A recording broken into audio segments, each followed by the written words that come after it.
جب ایک امام صاحب مسجد میں آتے گئے، 2 مہینے گزرے، 3 گزرے، تو پھر اس کے بعد سب سے پہلا جو اعتراض ہوتا ہے، ایک کامن سے اعتراض جو عام طور پر پایا جاتا ہے، ہر بندہ یہ کہتا ہے،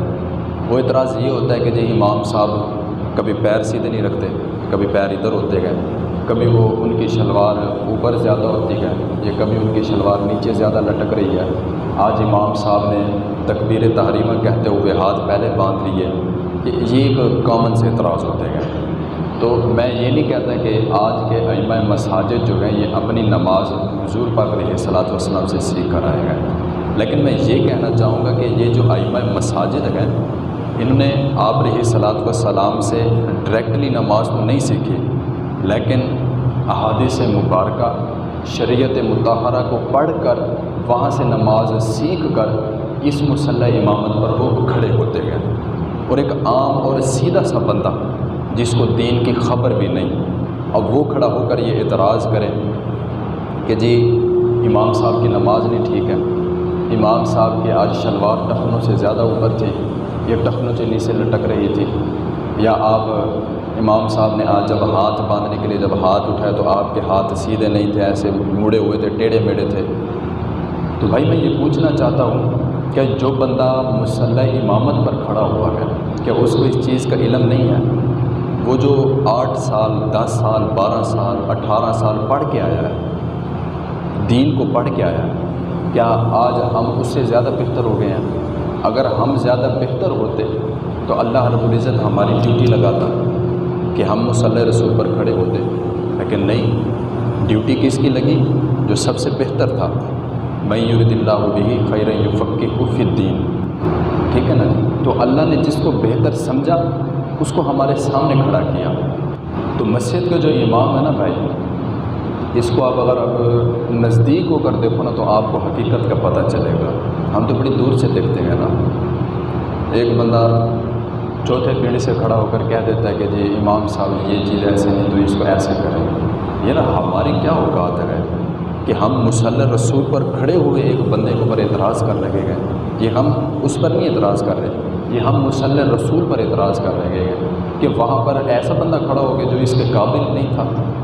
وہ لائق تھا، تبھی تو اللہ رب العزت نے اس کی ڈیوٹی لگائی تو وہ بندہ وہاں پر کھڑا ہوا۔ اگر وہ لائق نہ ہوتا تو آج ہماری طرح در بدر بھٹک رہا ہوتا،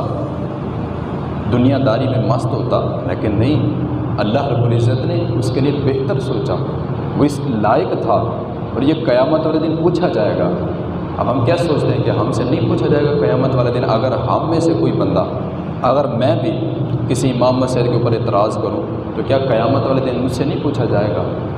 پوچھا جائے گا۔ اور ائمہ مساجد جن کے ساتھ زیادتی کی جاتی ہیں وہ قیامت والے دن گریبان پکڑ کے پوچھیں گے، ہاں بھی بتا میری غلطی کیا تھی؟ یہی غلطی تھی کہ میں نے دین پڑھا تھا، یہی میری غلطی تھی کہ میں مصلی رسول پر کھڑا ہو کر تمہیں نمازیں پڑھاتا تھا، یہی میری غلطی تھی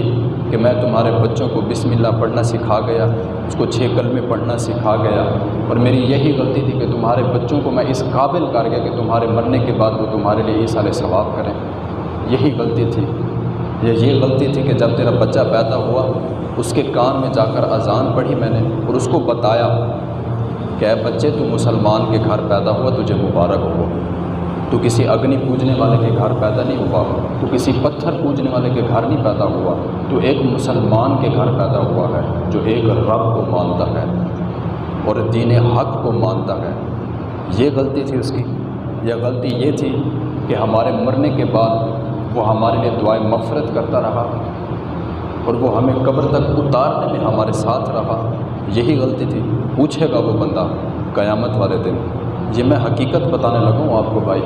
کافی سارے ایسے علماء کرام میں نے خود دیکھے، ائمہ مساجد میں نے دیکھے گئے کہ یہ مسجد کی کمیٹیوں کی وجہ سے، مسجد میں کچھ ایسے لوگ ہوتے ہیں جن کی وجہ سے وہ بدظن ہو کر مسجد چھوڑ جاتے ہیں، وہ دنیا داری میں لگ جاتے ہیں۔ تو کیا قیامت والے دن ہم سے پوچھا نہیں جائے گا، ہاں بھی بتا تو نے یہ زیادتی کیوں کی تھی؟ اب نماز